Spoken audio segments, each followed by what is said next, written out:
Hello everyone, welcome to value investors. तो आजकल जो अडानी और हिंडनबर्ग के बीच जो वार छिड़ा हुआ है उसको देखते हुए मार्केट की हालत बहुत ही नाजुक बनी हुई है। अब हम आज ये तो डिस्कस नहीं करने वाले हैं कि इन दोनों के बीच क्या विवाद चल रहा है, लेकिन हम ये डिस्कस जरूर करेंगे जिसकी वजह से एक रिटेल इन्वेस्टर बहुत ही ज्यादा परेशान है मौजूदा हालातों में। और 3 फरवरी के दिन शाम को 4 बजे क्वांट म्यूचुअल फंड की भी एक न्यूज आई है जिसने बोला है कि वो अडानी ग्रुप के स्टॉक से एग्जिट कर चुके हैं। और भी बहुत सारी न्यूज मार्केट में इस वक्त ट्रेंड कर रही हैं जो कि अडानी के स्टॉक से रिलेटेड हैं और हिंडनबर्ग के स्टेटमेंट से रिलेटेड हैं। लेकिन इस विवाद के चलते अडानी के स्टॉक्स पर क्या असर पड़ रहा है वो आज हम थोड़ा समझेंगे और ये जानने की भी कोशिश करेंगे कि अडानी का फ्यूचर क्या रहेगा। आप जो अब अपनी स्क्रीन पर देख रहे हैं वो सभी अडानी के वो बिजनेस हैं जो स्टॉक मार्केट पर लिस्टेड हैं। जो रेड कलर में आप देख पा रहे हैं उन सभी में आपको गिरावट देखने को मिल रही है और जो ब्लू कलर में इंडिकेट किया जा रहा है वो सब मार्केट में आज आने वाली तेजी को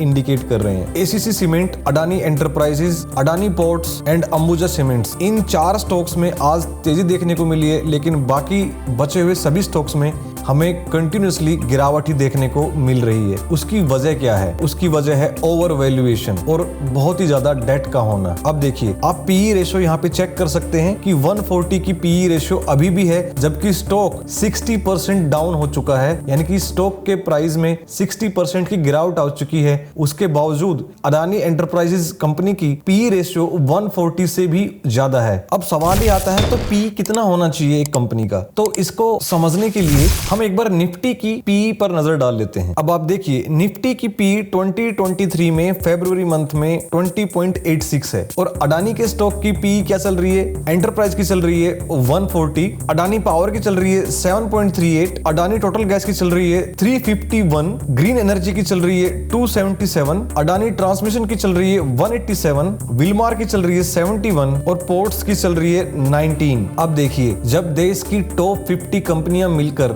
जो कंट्रीब्यूशन कर रही है देश की जीडीपी में, उनकी पी केवल 20-21 के बीच में फॉल कर रही है। लेकिन अकेला अडानी एंटरप्राइज जिसकी पी 140 से भी ज्यादा है और इसका कंट्रीब्यूशन कितना है वो भी हम देख लेते हैं। अगर मैं निफ्टी 50 की बात करूं तो अडानी एंटरप्राइज और अडानी पोर्ट्स ये दोनों निफ्टी 50 के पार्ट हैं। लेकिन अगर मैं निफ्टी 50 में इन दोनों स्टॉक्स के कंट्रीब्यूशन की बात करूं तो मुझे नहीं लगता कि वो उनका कंट्रीब्यूशन मोर देन 1% है, क्योंकि जो टॉप 10 स्टॉक्स हैं उनका कंट्रीब्यूशन 60% के आसपास है। अब चूंकि निफ्टी 50 में टोटल कंपनियां ही 50 हैं जिनमें से 10 का कंट्रीब्यूशन 60% है, तो जाहिर सी बात है कि बची हुई 40 कंपनीज का कंट्रीब्यूशन अगर मैं एवरेज भी मान लूं तो 1% है। तो मोटा मोटी हमें जो समझ में बात आ रही है वो यही है कि अडानी के स्टॉक्स खराब नहीं है, लेकिन जो सबसे बड़ा रिस्क है वो है हाई डेट का और वैल्यूएशन का। अब देखिए, बीइंग अ वैल्यू इन्वेस्टर, हम जब निफ्टी 50 में इन्वेस्ट करते हैं तो हमारा एक्सपोजर सिर्फ अडानी के 2 स्टॉक्स में ही आता है और वो भी पोर्शन रिलेटिवली बहुत ही कम है। अगर मैं कहूं ये दोनों ही कंपनियां कल को बंद भी हो जाए, हाइपोथेटिकल केस पकड़ के चलते हैं, तो भी हम पर कोई खास फर्क पड़ने वाला है नहीं, क्योंकि हम इंडेक्स में इन्वेस्ट कर रहे हैं। लेकिन वहीं अगर किसी रिटेल इन्वेस्टर ने बहुत बड़ा पैसा इन दोनों स्टॉक्स में लगाया हुआ है तो उसको तो बहुत ही ज्यादा दिक्कत अब तक हो चुकी होगी, क्योंकि अडानी एंटरप्राइज 60% डाउन जा चुका है और अडानी पोर्ट्स 40% के आसपास डाउन जा चुका है अब तक। तो मोटा मोटी अब तक हम ये समझ चुके हैं कि ड्यू टू वैल्यूएशंस और डेट इस कंपनी के स्टॉक्स में इतनी ज्यादा गिरावट हमें देखने को मिल रही है। अब सवाल ये आता है कि हमें करना क्या है। देखिए, अडानी के स्टॉक्स में से मुझे सिर्फ 2 ही स्टॉक रीजनेबल लगते हैं, यानी कि अच्छे लगते हैं। वो है अडानी पोर्ट्स और दूसरा है अडानी विलमार। लेकिन इसमें अभी भी सर्किट्स लगा हुआ है, यानी कि लोअर सर्किट लगा हुआ है और स्टॉक डे बाय डे नीचे ही जाता जा रहा है। लेकिन क्या इससे ये कंपनियां बंद हो जाएंगी, खत्म हो जाएंगी? नहीं, ये सिर्फ एक शॉर्ट टर्म की गिरावट है। जैसे ही मामला थोड़ा शांत होगा, स्टॉक्स में हमें तेजी फिर से देखने को मिल सकती है। अब एक क्वेश्चन ये आता है कि जिन लोगों ने ऑलरेडी इन स्टॉक्स में इन्वेस्ट किया हुआ है उनको क्या करना है? देखिए, सबसे पहले तो आपको बिजनेस को एनालाइज करके ही इन्वेस्ट करना चाहिए। मेरा इनमें से किसी भी स्टॉक में किसी भी प्रकार का कोई इन्वेस्टमेंट नहीं है। जो भी इन्वेस्टमेंट है वो सिर्फ निफ्टी 50 के थ्रू ही है। लेकिन मैं अडानी पोर्ट्स में और अडानी विलमार में अगर मेरे को ये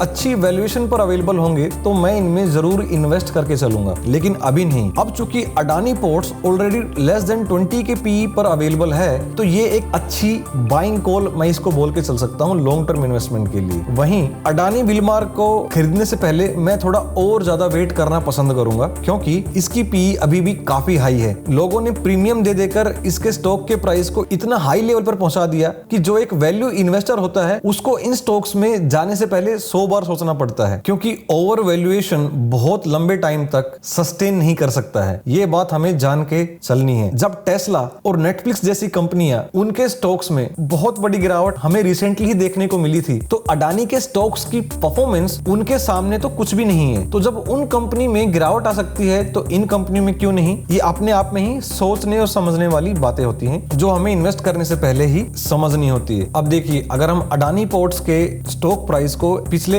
एक महीने के ग्राफ पर देखते हैं तो उसमें अब तक 40% की गिरावट आ चुकी है। लेकिन अगर हम एक दिन के ग्राफ पर देखते हैं तो उसमें हमें मोर देन 5% की तेजी देखने को मिल रही है, क्योंकि लोगों को ये वैल्यूएशन काफी ज्यादा अट्रैक्ट कर रही है। दूसरा, अडानी पोर्ट्स का सबसे बड़ा फायदा ये है, अगर आप न्यूज को फॉलो करते हैं तो अभी 2 फरवरी की ही न्यूज है कि अडानी ने इजराइल में हाइफा पोर्ट को एक्वायर किया है due to India and Israel strategic partnership. दूसरा, चूंकि रिसेंटली इंडिया और इजिप्ट ने अपने स्ट्रेटेजिक पार्टनरशिप को एलिवेट किया है, उसी के चलते इजिप्ट जो सुएज कनाल के पास इकोनॉमिक जोन है वहां पे इंडियन इंडस्ट्रीज को लैंड देने के बारे में विचार कर रहा है। अब देखिए, सुएज कनाल के पास अगर कोई लैंड मिलेगा, कोई बिजनेस जाएगा तो ऑब्वियसली वहां पे पोर्ट तो बन ही सकता है, और इसी कारण हमें लगता है कि अडानी को यहाँ पे पोर्ट के लिए लैंड अलॉटमेंट हो सकता है। तो अडानी पोर्ट पर तो मैं बहुत ही ज्यादा बुलिश हूँ। अगर इसमें कुछ और गिरावट आती है तो मैं उसमें बाय करके चलूंगा, लेकिन अदर देन अडानी पोर्ट मैं किसी और स्टॉक में बाय नहीं करने वाला हूँ। करूंगा तो सिर्फ अडानी विलमार में, वो भी जब इसका पी